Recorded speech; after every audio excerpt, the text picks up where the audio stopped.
Welcome to This Explainer. Today, we are diving into a case that literally shook the entire Spanish public. We're going to bypass the Hollywood dramatization and jump straight into the cold, hard facts of a really chilling, real-life murder. It's a story packed with manipulation, secret lives, and a deadly betrayal. So let's break down the timeline, the evidence, and the unbelievable twists of the Patrick's crime. To really wrap our heads around the gravity of this case, we have to start with how the justice system itself viewed it. The tribunal eventually described the event using these exact words: a cold, surprising, and planned murder. It's a pretty gripping starting point, right? It tells us immediately that absolutely nothing about this crime was an accident. This was a calculated execution. All right, Section 1, La Viuda Negra, the Netflix, fiction versus reality. Now, you've probably seen this case blowing up recently, mostly thanks to the new Netflix film La Viuda Negra. But before we unravel the real timeline, let's just quickly bridge the gap between the actors you see on screen and the very real people who actually lived this dark chapter. We've got Ivana Baquero playing Maria Jesus Moreno, who's infamously known as Mage. Then there's Tristan Ullo playing Salvador Rodrigo, her lover and accomplice, known as Salva. And Carmen Machi plays the inspector tasked with catching them. But remember, behind these performances are real individuals who orchestrated a truly devastating tragedy. Moving into Section 2, El Crimen de Patraix, August 16, 2017. Okay, let's strip away the Hollywood polish for a second and look at the exact events that took place in the Patraix neighborhood of Valencia. On the fatal morning of August 16th at 7:40 a.m., Antonio Navarro, a 36-year-old engineer, went down to his garage to grab his car for work, but he never made it out. He was ambushed and stabbed 7 times. And crucially, there was no robbery here. The killer simply closed the car door, left everything in order, and walked away. By midday, Antonio's body was discovered.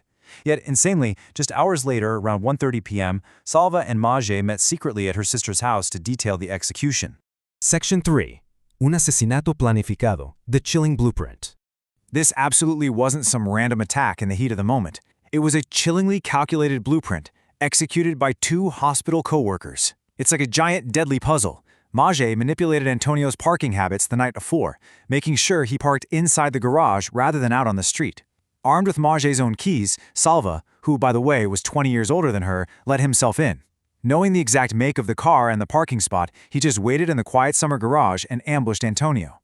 Afterward, Salva changed his clothes in a storage room, dumped the garments, and dropped the murder weapon into a well on his own property. Now, you might be wondering, why on earth would an orderly, a family man with a daughter, agree to do something so horrific? Well, Salva's later confession reveals a chilling sort of passivity. He literally stated in court, "She asked me if I could do it for her, and I said yes." He claimed Mage manipulated him, telling him she was suffering psychological abuse, that he feared for her life, and that they couldn't be together as long as Antonio was around. Since she supposedly didn't want to go on a planned September trip with her husband, the murder in her mind had to happen in August. And Salva just acted with absolute, unhesitating obedience. Next up, Section 4, Las Cuatro Vidas Paralelas, the wiretaps reveal all. The day after the crime, the police noticed something very off. The supposedly grieving widow was obsessively texting during every single break in her interrogation. This raised massive red flags, leading the police to tap her phone. And what investigators discovered was just staggering. Can you guess the number of romantic relationships Mage was secretly juggling at the exact same time? 4. Yeah, 4. Her secret lovers included Salva, the hospital orderly, Tomas, a physiotherapist, a publicist, and an urban guard. What's truly astonishing here is that none of these men had any idea the others even existed. In fact, the publicist, who she actually spent the night with right before the murder, didn't even know she was married. She was living these entirely parallel lives. And the wiretaps and her digital footprint, well, they laid her true feelings totally bare. While she was out there playing the devastated widow publicly, her texts revealed a very different reality. To her physiotherapist lover, Tomas, 2 months prior to the crime, she sent messages saying, "I want him to die, I wish him harm, he is going to pay dearly for this."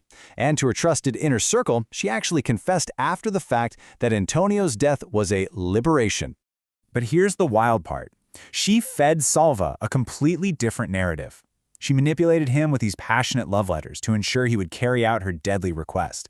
She wrote to him saying things like, "Your smell, your presence, it is the most authentic and exciting love story."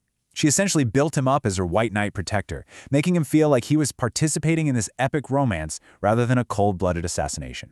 Sección 5. El juicio y la condena. The mastermind Untold.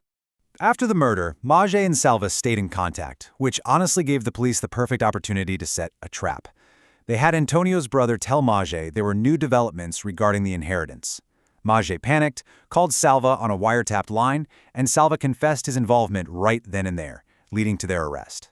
Now initially, Salva took all the blame, trying to completely protect Mage, but then came a massive twist.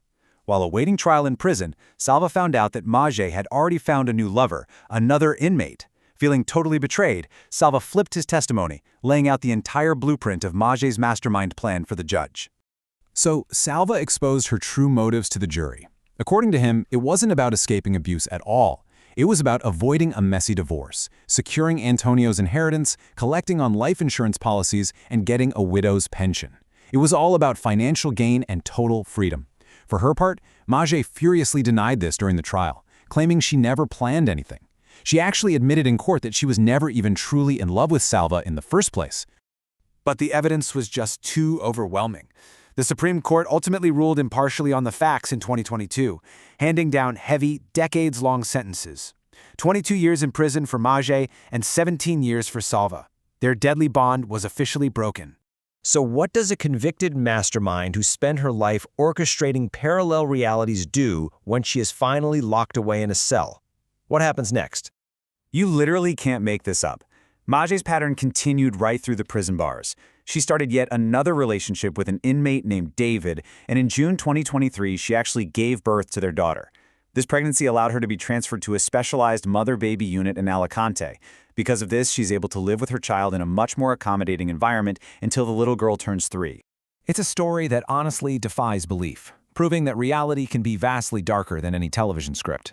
And it leaves us with a pretty chilling final thought to chew on. Is a master manipulator ever truly unmasked? Or do they just adapt to their new environment? Was justice truly served, or did the Black Widow simply spin a new web behind bars? Keep seeking the facts, and I'll see you in the next explainer.